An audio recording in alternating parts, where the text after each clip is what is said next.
In this video, I will talk about 3 mobs that can only spawn with commands. Some were implemented into the game as a part of the illagers, and some never had a purpose. Let's talk about them. Now first of all, we have the Illusioner. The Illusioner is an unused illager that casts spells and is armed with a bow. The spell is used on itself for defense or on a player while it is attacking. The Illusioner was first added into the game in Snapshot 17W16A as a part of the 1.12 update.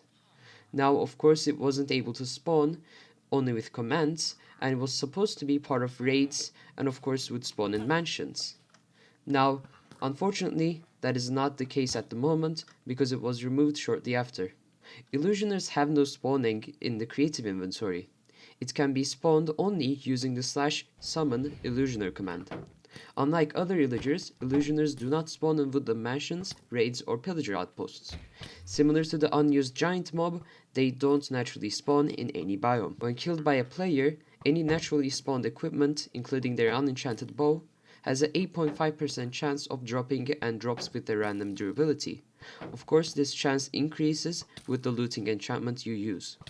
Illusionists can also drop an ominous banner if it is a raid captain, and also 5 experience levels drops on player kills. Although they do not spawn naturally in raids, illusionists spawned by the player can attack players, villagers, iron golems, and wandering traders within 16 blocks if a raid occurs. It attacks with spells and its bow. It is the only illager that can see its target through walls. The illusioner moves quickly and always tries to maintain a consistent distance between itself and the player, retreating if the player gets too close and advancing if the player retreats. The illusioner has 2 spells, a spell that blinds its opponent and a spell that summons duplicates and makes the illusioner invisible. There is one called Casting Blindness.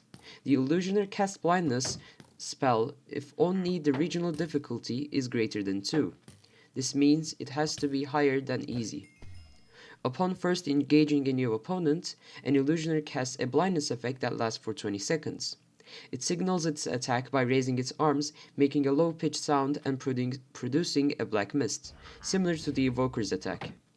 The illusioner does not cast this spell more than once on the same opponent, unless it has first shifted its attention to another opponent and then back to the original opponent.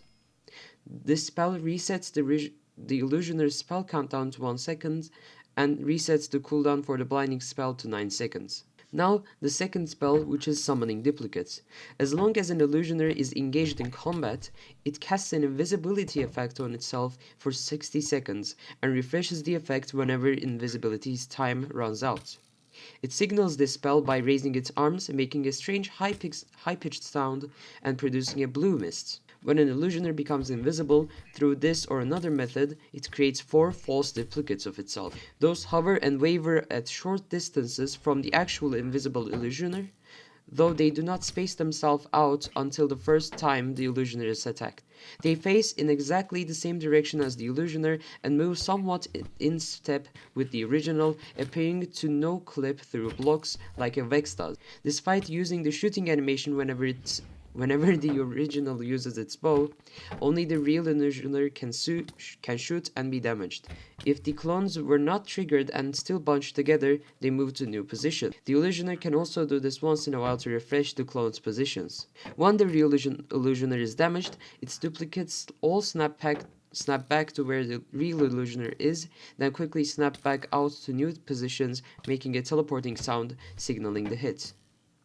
If an invisible illusioner receives the glowing effect, all the duplicates glow while the true illusioner remains invisible. When catching fire, only invisible illusioner burns. The duplicates dissipate once the illusioner's invisibility effect ends. This spell resets the illusioner's spell countdown to 1 second and resets the cooldown for the invisibility spell to 17 seconds. So, I know that might be a little confusing, but I'm going to try to do my best at explaining everything we know, since this is the only video that I'm probably going to make on the illusioner. Now that we're done with the illusioner, let's talk about the giant. Giants are unused, oversized versions of zombies that do not spawn naturally anymore. They used to spawn naturally in Indev, which is an in-development stage of the game, which is beta. Giants drop 5 experience when killed and have a chance of dropping some of its equipment if it has any. No biome includes giants on their spawn lists, so they can never spawn naturally. The earliest available in-dev build, June 18, 2010, does not include giants in its global spawn list. Additionally, giants simultaneously require a light level greater than 11 and less than 8. This effectively makes it impossible to make them appear through mob spawners. Let's talk about the commands in which you can obtain giants. Giants can be spawned using commands such as /summon giant. The behavior isn't that weird as well. Giants are close to 12 blocks tall and use a 6 times enlarged zombie model. Giants currently have no AI. The consequence of this is that they always face south when summoned and stay that way, never wandering, turning their head, chasing the player, or responding to damage except for taking knockback. A giant's viewing direction can be changed only with commands or by shoving it into a minecart that faces in a different direction. Giants are in the Xbox 360 and Xbox One editions, although they require external modifications for their spawn egg to be placed in the player's inventory. Now, of course, in Java Edition, you can summon it by using the /summon giant command. As I said, the giant is much less complex than the illusioner, so we got done pretty easily with this. Let's move on to the killer bunny. Now, we can talk about the killer bunny. The killer bunny, previously known as the killer rabbit of Cabanog, is a reference to Monty Python and the Holy Grail, and it is an aggressive variant of the rabbit exclusive to Java Edition that is hostile to all players. Its fur is pure white with blood-red eyes that are horizontal compared to a normal rabbit's vertical eyes. It can be spawned only by using the /summon rabbit, RabbitType 99 command. It appears with a nameplate over its head reading the killer bunny. If the killer bunny finds any player within a 16 block radius, it quickly hops toward the player much faster than a normal rabbit. It moves in a style similar to that of a spider. Once it closes in, it jumps at the player, dealing 8 hearts of damage on a normal difficulty. If the player strikes at the killer bunny, it runs away for a brief moment, then returns to lunging at the player.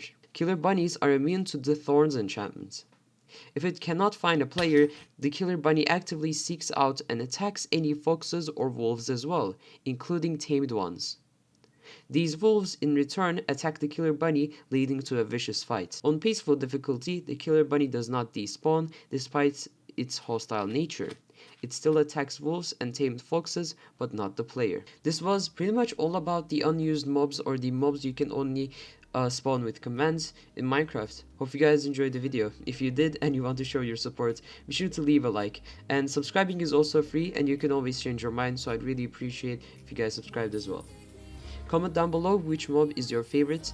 My favorite mob is probably going to be the illusioner, just because it has so much detail in it, and it really seemed like when it was first announced it could get implemented in the game. Really hope you guys enjoyed the video, and see you next time. Stay safe.